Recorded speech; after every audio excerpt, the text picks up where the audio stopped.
এবং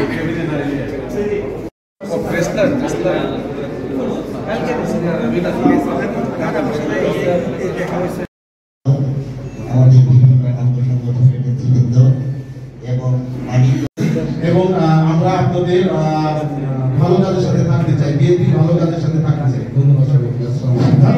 আমি দুঃখিত,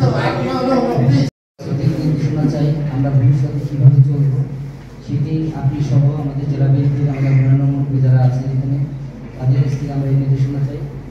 একই সাথে আমাদের চলার পথে আমাদের কি সহযোগিতা লাগে এবং মানিকগঞ্জ প্রেস ক্লাবের আজীবন সদস্য আমাদের মুরব্বী জনাব আফরোজা খান পিতা আপাকে ধন্যবাদ জানাই। আমাদের মানিকগঞ্জ প্রেস ক্লাবের সাংবাদিকদের সম্মানে তিনি আজকে আয়োজন করেছেন। আমরা মানিকগঞ্জে আজকে শুধু আমাদের শুভেচ্ছা সাথে সাপোর্ট দিয়েছেন, এই জন্য প্রেস ক্লাবের সকল সাংবাদিকদের পক্ষ থেকে জেলা বিএনপিকে ধন্যবাদ।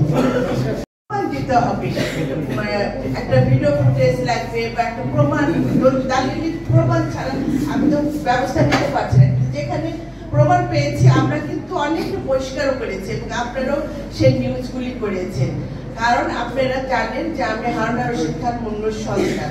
আমার বাবা যেভাবে তার আদর্শ সততা নিয়েছিলেন, আমি চেষ্টা করেছি সেভাবে তার আদর্শ সততা নিয়ে কাজ করার জন্য।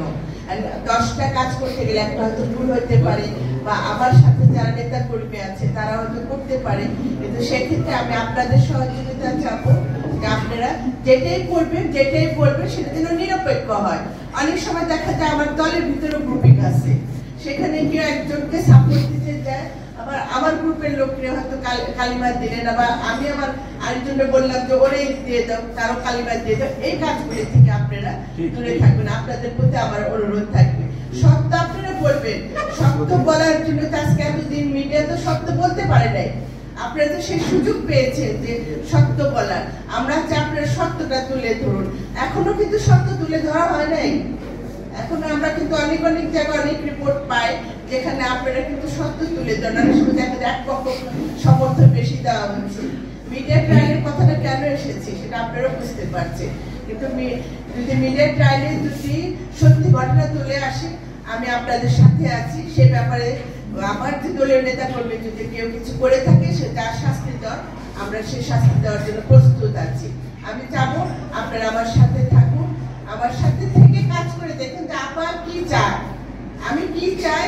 আপনারা যেমন মানিকগঞ্জের উন্নতি চাচ্ছেন না, মানিকগঞ্জে একটা ভালো অবস্থায় যান, আমিও কিন্তু আপনাদের সাথে সেটা চাচ্ছি। কারণ আপনারা কিন্তু আমাকে প্রকৃত তথ্য তুলে দিতে পারবেন যে মানিকগঞ্জে কোথায় কি অবস্থায় আছে, কোন নেতা কোন অবস্থায়।